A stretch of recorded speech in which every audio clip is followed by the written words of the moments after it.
الحمد لله رب العالمين والصلاة والسلام على سيد الأنبياء والمرسلين محمد وآله وأصحابه أجمعين ومن تبعهم بإحسان إلى يوم الدين. أما بعد، قال الله تبارك وتعالى: أعوذ بالله من الشيطان الرجيم. بسم الله الرحمن الرحيم. إن ينصركم الله فلا غالب لكم. وقال تبارك وتعالى: أم حسبتم أن تدخلوا الجنة ولما يأتكم مثل الذين خلوا من قبلكم مستهم البأساء والضراء وزلزلوا حتى يقول الرسول والذين آمنوا معه متى نصر الله ألا إن نصر الله قريب. صدق الله العظيم. اللهم صل على سيدنا محمد وعلى آل سيدنا محمد وبارك وسلم. اللهم صل على سيدنا محمد وعلى آل سيدنا محمد وبارك وسلم. اللهم صل على سيدنا محمد وعلى آل سيدنا محمد وبارك وسلم. عزیزان محترم، معزز بزرگوں، قابل احترام بھائیوں، اس دنیا میں انسانوں کے ساتھ مختلف حالات پیش آتے رہتے ہیں. انسان کے لیے کبھی راحتوں کا معاملہ ہوتا ہے اور کبھی آزمائشوں کا معاملہ ہوتا ہے، اور ان حالات سے گزر کر ہر طرح کے موافق اور مخالف حالات کو سہ کر انسان کامیاب و کامران ہوتا ہے. آپ دین کے اعتبار سے بھی دیکھیں اور دنیا کے اعتبار سے بھی دیکھیں تو وہی انسان کامیاب و کامران ہوگا جو ہر طرح کے حالات میں ثابت قدم رہے، اپنے تعلق کو اپنے پروردگار سے، اپنے خالق و مالک سے کمزور ہونے نہ دے. تو پھر اللہ تبارک و تعالیٰ اس کی محنتوں کے بعد، اس کی قربانیوں کے بعد، اس کی کوششوں کے بعد انعام اور اکرام کا معاملہ فرماتا ہے. قرآن کریم میں تو ایمان والوں کے بارے میں یہاں تک کہا گیا سورہ توبہ کے آخر میں: ان اللہ اشتری من المؤمنین انفسهم واموالهم بان لهم الجنہ یقاتلون فی سبیل اللہ فیقتلون ویقتلون، کہ اللہ تبارک و تعالیٰ نے ایمان والوں کو جنت کے عوض خرید لیا ہے. وہ اللہ کے راستے میں لڑتے ہیں، مرتے ہیں اور مارتے ہیں. یہ ایمان والوں کی زندگی ہے کہ اللہ تبارک و تعالیٰ نے دنیا میں بھیجا ہے اللہ کی مرضیات کو پورا کرنے کے لیے، اللہ کے منشے کو پورا کرنے کے لیے. اس راستے میں رکاوٹیں بھی آتی ہے، مخالفین بھی کھڑے ہوتے ہیں. جو ایمان والا ہوتا ہے وہ ثابت قدم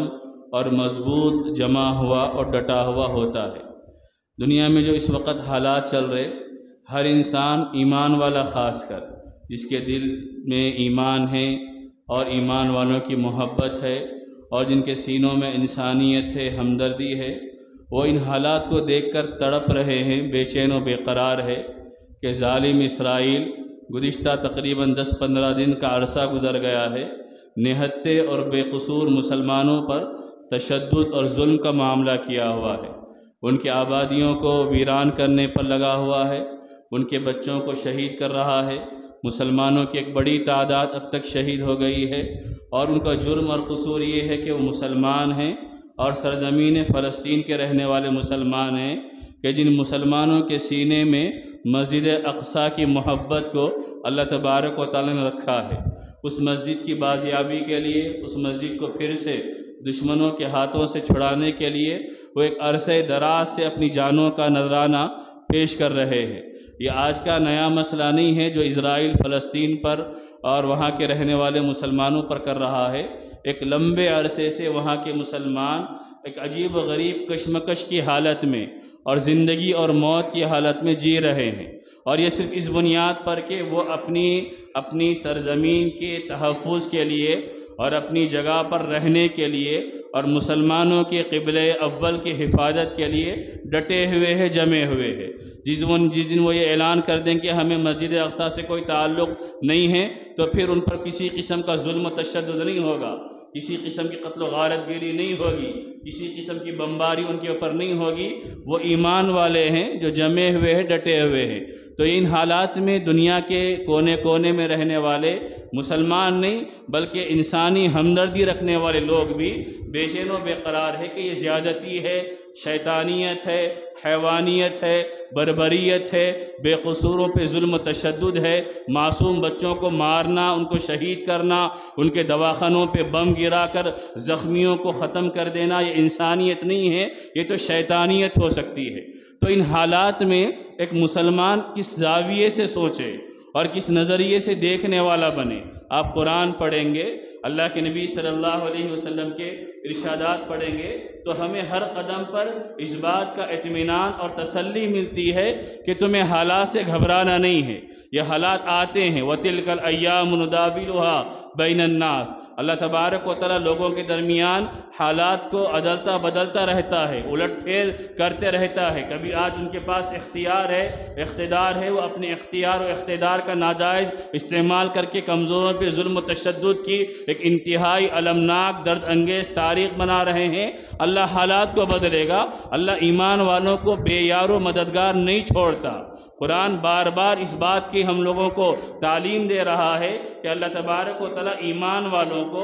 جو ایمان پہ جمے رہیں گے، ڈٹے رہیں گے، اللہ کی تعلیمات پہ مضبوطی سے قائم رہیں گے، اللہ تبارک و تعالیٰ ان کو ضائع نہیں کرے گا، اللہ تبارک و تعالیٰ ان کو مکمل طور پر ختم نہیں کرے گا۔ کچھ لوگ ہیں جو آزمائے جاتے ہیں، جن کے ایمان کو پرکھا جاتا ہے اور جن کے ایمان کو مزید مضبوط سے مضبوط تر کیا جاتا ہے، لیکن ان حالات میں ایک مسلمان یہ ذہن یہ فکر رکھنے والا بنے، حالات چاہے کتنے بھی خراب دنیا کے کسی کونے میں آ جائے، دنیا کے کسی علاقے میں آ جائے، لیکن اللہ سب دیکھ رہا ہے اور اللہ حالات کو بدلنے والا ہے۔ دنیا میں لوگ اپنی ٹیکنالوجی، اپنی ترقی، اپنی مال و دولت کی بنیاد پر ظلم و تشدد کے منصوبے بنائیں اور مسلمانوں کو ہلاک کرنے کی پلاننگ کرنے والے بنیں، اللہ تبارک و تعالیٰ اس سے زیادہ بہترین منصوبے بنانے والا ہے۔ اللہ ظالموں کے نظام کو اور ان کے منصوبوں کو اور ان کے پلان کو ختم کرنے کی بہترین تدبیریں رکھنے والا ہے۔ دنیا کی پوری تاریخ انبیاء کرام علیہم السلام کی زندگی جو قرآن کریم میں بیان کی گئی ہے، اور میرے اور آپ کے آقا نبیوں کے سردار سیدنا محمد رسول اللہ صلی اللہ علیہ وسلم کی حیات مبارکہ کے جن اہم گوشوں کو اور اہم پہلوؤں کو اللہ نے قرآن میں بیان کیا ہے، اگر ہم اس کو بھی دیکھیں گے تو ہم کو اس بات کا یقین ہوگا کہ اللہ تبارک و تعالیٰ ایمان والوں کی مدد کرتا ہے۔ ہاں،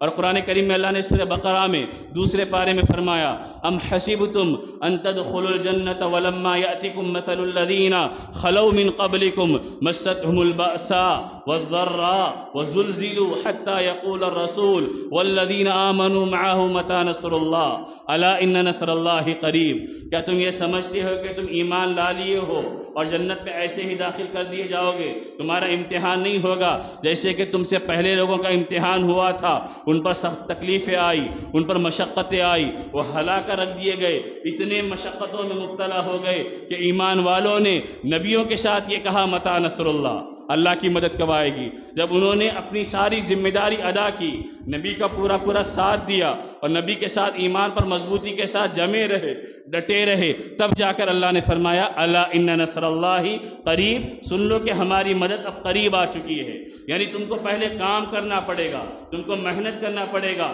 تم کو اپنے ایمان کو مضبوط کرنے کے جتنے طریقے، جتنے ذریعے ہیں، ان سارے طریقوں کو اختیار کرنا پڑے گا، دین کی راہ میں آنے والی رکاوٹوں کو دور کرنا پڑے گا، تب جا کر اللہ تبارک و تعالیٰ مدد کرے گا۔ اور آج ہماری صورتحال کیا ہے؟ ہماری کوئی یہ ہے کہ ہم نہ دین پر عمل کرنے کے لیے تیار ہے، نہ شریعت پر عمل کرنے کے لیے تیار ہے، نہ نبی کریم صلی اللہ علیہ وسلم کی تعلیمات کو اور آپ کے اسوے کو زندگی میں لانے کے لیے تیار ہے۔ ہم چاہتے ہیں کہ ہاتھ اٹھائے، اللہ دعا قبول کر لے، مسائل پورے حل ہو جائے۔ میرے بزرگوں، میرے بھائیوں، قرآن کریم میں سورہ عنکبوت میں دوسری جگہ اللہ نے فرمایا، دوسری آیت میں، احسب الناس ان یترکوا ان یقولوا آمنا وهم لا یفتنون، کہ تمہارا یہ خیال ہے کہ تم یہ کہو کہ ہم ایمان لا لیے ہیں تمہیں چھوڑ دیا جائے گا؟ ایسا نہیں۔ فَلَيَعْلَمَنَّ اللَّهُ الَّذِينَ صَدَقُوا وَلَيَعْلَمَنَّ الْكَاذِبِينَ۔ اللہ دونوں کو جانچے گا، دونوں کو اللہ تبارک و تعالیٰ الگ الگ کرے گا، سچے کون ہیں جھوٹے کون ہیں، اللہ سے صحیح عبدیت بندگی کا دعویٰ کرنے والے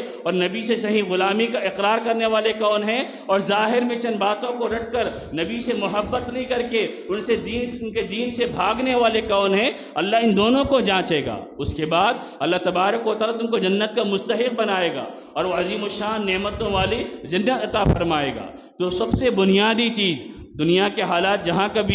جب کبھی بھی خراب ہوتے ہیں تو اس وقت ایمان والوں کو یہ بات ذہن میں رکھنا چاہیے کہ اللہ تبارک و تعالیٰ ایمان والوں کی مدد کرتا رہا ہے، کرے گا اور آئندہ بھی کرتا رہے گا۔ اللہ کے علاوہ کوئی مدد کرنے والا نہیں ہے۔ إِن يَنْصُرْكُمُ اللَّهُ فَلَا غَالِبَ لَكُمْ۔ اللہ نے فرمایا اگر اللہ تمہاری مدد کرے گا تو تم پر کوئی غالب نہیں آئے گا، اور اگر اللہ تم کو چھوڑ دے تو کوئی تمہاری مدد کرنے والا بھی نہیں ہے، اللہ ہی مدد کرنے والا ہے۔ اور ایک جگہ 24ویں پارے میں اللہ نے فرمایا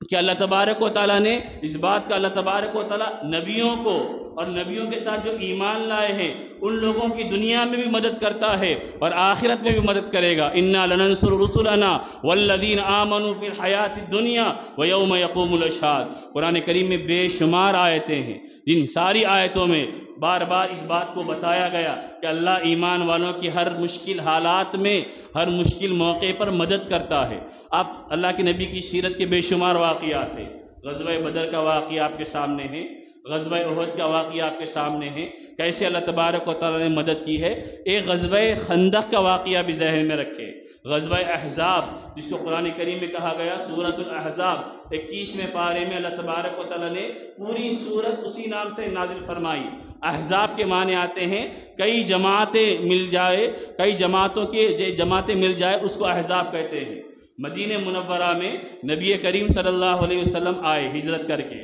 دوسرے سال غزوہ بدر کا واقعہ پیش آیا، اس کے بعد غزوہ احد کا واقعہ پیش آیا۔ اسلام کے جو دشمن تھے اور مسلمانوں کے جو دشمن تھے وہ مکمل سازشوں میں لگے ہوئے تھے، وہ پلان کر رہے ہیں، لوگوں کو جوڑ رہے ہیں، جمع کر رہے ہیں کہ کسی طرح مسلمانوں کو کمزور کر دیا جائے۔ تو اس وقت مدینے اور اس کے اطراف میں یہودی آباد تھے۔ یہودی شروع سے مسلمانوں کی دشمن قوم، نبیوں کی دشمن قوم، نبیوں کی گستاخی بے ادبی کرنے والی قوم اور انسانوں کی قاتل یہ قوم ہے۔ آج بھی وہی قوم خون بہا رہی ہے، بے قصوروں کا، نہتوں کا، معصوموں کا، مظلوموں کا، اپنے حق کے لیے لڑنے والوں کا، اپنی سرزمین کی بقا کا، اپنے قبلے اول کے تحفظ کے لیے جان کی بازی لگانے والوں کا وہی قوم خون بہا رہی ہے۔ چنانچہ مدینہ منورہ کے اطراف میں یہودیوں کی آباد تھی، ان لوگوں نے ایک باضابطہ منصوبہ بنا کر مکہ گئے، وہاں کے مشرکین کو جمع کیا، مدینے میں جو مشرکین تھے ان کو جمع کیا،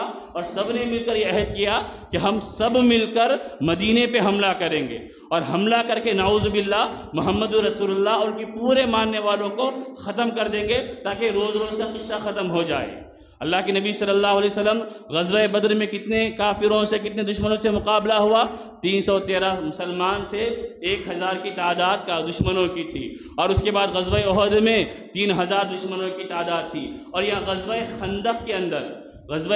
کے اندر تقریباً 12 سے 15,000 مشرکین جمع ہوئے، یہودی جمع ہوئے، منافقین جمع ہوئے مسلمانوں کو ختم کرنے کے لیے۔ نبی کریم صلی اللہ علیہ وسلم کو معلوم ہوا کہ اس طرح کی سازش کی جا رہی اور مدینہ منورہ پر حملہ کرنا چاہتے ہیں۔ اللہ کے نبی صلی اللہ علیہ وسلم نے صحابہ سے مشورہ کیا کہ کیا کیا جائے، کیسے جواب دیا جائے۔ اس وقت حضرت سلمان فارسی رضی اللہ تعالیٰ عنہ تھے، جو اصل ایران کے رہنے والے تھے۔ انہوں نے اللہ کے نبی کو مشورہ دیا کہ اللہ کے نبی ہمارے پاس، ہمارے علاقے میں ان حالات میں، سخت حالات میں جنگ کا ایک طریقہ یہ ہے کہ ہم ہمارے شہر کے باہر، جہاں سے شہر کے اندر داخل ہونا وہ راستہ ہوتا ہے، اس راستے پہ ہم خندق، بڑا گڑھا کھود دیتے ہیں، جس کی وجہ سے دشمن ہمارے شہر میں داخل نہیں ہوتا۔ چونکہ مدینہ منورہ کے تینوں طرف کھجوروں کے باغات تھے، ایک حصہ خالی تھا جہاں سے دشمن آنے کا امکان تھا۔ تو اللہ کے نبی صلی اللہ علیہ وسلم نے ان کی رائے کو پسند فرمایا۔ صحابہ کرام، نبی کریم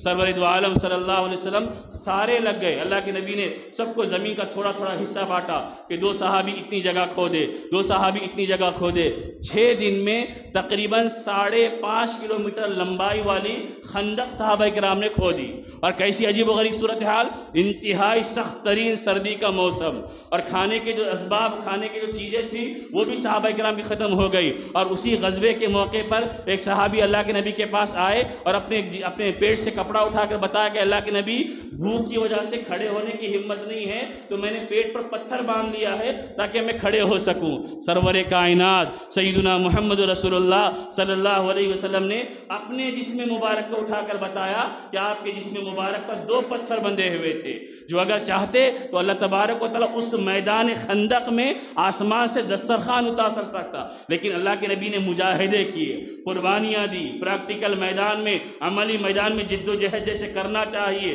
جو منصوبے، جو تدبیریں، جو طریقے اختیار کرنا چاہیے، نبی نے وہ سارے طریقے اختیار کیے۔ اسی موقع پہ حضرت جابر رضی اللہ تعالیٰ عنہ آہستہ اللہ کے نبی کے کان میں آ کر بولے کہ اللہ کے نبی، میرے گھر میں 4 لوگوں کا کھانے کا انتظام ہے، آپ اپنے ساتھ چند 4 صحابہ کو لے کر آ جائے۔ اللہ کے نبی نے اعلان فرمایا چلو جابر کے یہاں دعوت ہے۔ اللہ تبارک و تعالیٰ برکت کا واقعہ ظاہر فرمایا۔ بہرحال بہت سارے واقعات اس کے اندر معجزات نبی کریم صلی اللہ علیہ وسلم کے ظاہر ہوئے۔ اس پورے واقعے میں بیان کرنا یہ ہے کہ اللہ کیسے مدد کرتا ہے۔ دشمن آ گئے، دشمن 12 سے 15 ہزار کی فوج لے کر آئے، پورے یہودی ہے، مکہ کے مشرکین ہے، مدینے کے منافقین ہے، اور سب یہ ناپاک منصوبہ لے کر آئے، ہم مدینہ منورہ کو ڈھا دیں گے، مسمار کر دیں گے، نام و نشان مٹا دیں گے۔ تم 1000 تدبیریں کرو، اس کائنات کا خالق و مالک اللہ ہے، تم جب تک اللہ کی تدبیریں غالب نہیں آئیں گی، جب تک تمہارے کچھ منصوبے کامیاب نہیں ہوں گے۔ یہ ناپاک منصوبے لے کر آئے تھے، اللہ تبارک و تعالیٰ نے مسلمانوں کو مضبوط کیا۔ نبی کریم صلی اللہ علیہ وسلم تقریباً 1 مہینے تک دونوں کے درمیان محاصرہ رہا۔ دشمن خندق کے اس پار ہے، وہاں سے تیر برسا رہے، وہاں سے پتھر پھینکے جا رہے، اور ادھر مسلمان ہیں، صحابہ ہے، نبی کریم صلی اللہ علیہ وسلم ہے۔ آخر میں نبی کریم صلی اللہ علیہ وسلم نے دعا فرمائی کہ اے اللہ آپ جلدی فیصلہ فرما دیجئے۔ اللہ تبارک و تعالیٰ نے ایسے اسباب پیدا فرمائے کہ جو ابو سفیان اس وقت تک ایمان نہیں لائے تھے، جو فوج کی کمانڈ لے کر تھے اور ذمہ دار بنے ہوئے تھے، اللہ نے ایسی طوفانی ہوائیں چلائی، انتہائی تیز ہوائیں، جس کے نتیجے میں ان کے جو چولہے جل رہے تھے وہ چولہے بجھ گئے، ان کی جو ہانڈیوں پہ کھانے پک رہے تھے وہ کھانے گر گئے، ان کی جو سواریاں تھیں وہ بھاگنے لگ گئے، ان کے جو خیمے تھے وہ ہواؤں کی وجہ سے اکھڑ گئے۔ اللہ تبارک و تعالیٰ نے مسلمانوں کو کامیابی عطا فرمائی، کامرانی عطا فرمائی، اور مسلمانوں کو غلبہ اور قوت عطا فرمائی۔ اللہ کے نبی نے فرمایا آج کے بعد پھر ان کی ہمت نہیں ہوگی کہ وہ مدینے کو